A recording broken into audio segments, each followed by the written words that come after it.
And guys, pinagprituan ko po ito ng hotdog. So, magawa tayo ngayon ng mabilisang pansit. And I will use spaghetti. Napakuluan ko na po yan.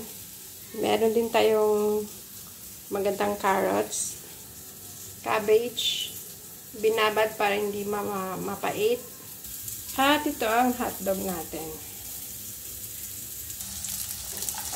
Carrots,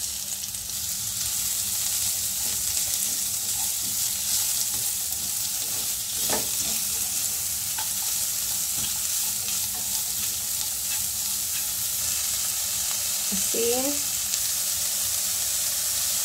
soy sauce,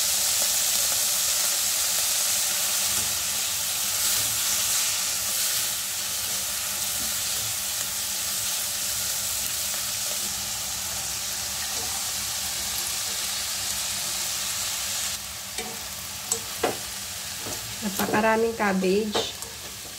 Alam niyo na, may hindi tayo sa gulay. Mix-mix lang po natin hanggang sa maluto po itong dalawa na to. Okay na po yan guys. Huwag masyadong overcook. Okay na yung malutong-lutong. Meron pa tayong konting tubig. Maganda po yan para ma-absorb ng ating spaghetti. Pag wala kayong spaghetti, ay pansit pala, pwede nyo pong gamitin ang spaghetti. Ayan. Diba mukhang pansit naman? Ganun talaga pag gusto mong kumain at may na-miss ka, hanapan mo ng paraan. O diba? Mukhang pansit nga. Mas masarap pa nga ito sa pansit canton. Haluin na natin ng maayos. Bulolis surreal. Ano ba yan? Para yung sabaw natin doon kanina, ma-absorb po siya.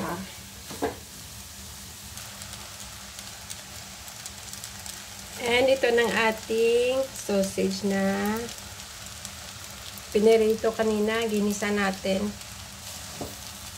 O diba? May instant pansit ka na. Wow! Kapag wala kang manok, no problem. Kapag wala kang atay, no problem. Ayan, sausage, mura. Ayan. Mag-sausage ka na. And guys, luto na po to. Salamat sa inyong panonood. Please do like, share, and subscribe. Siyempre, ang bell button, huwag kalimutan na pindutin para laging updated. Thank you for watching. Have a nice day. Bye!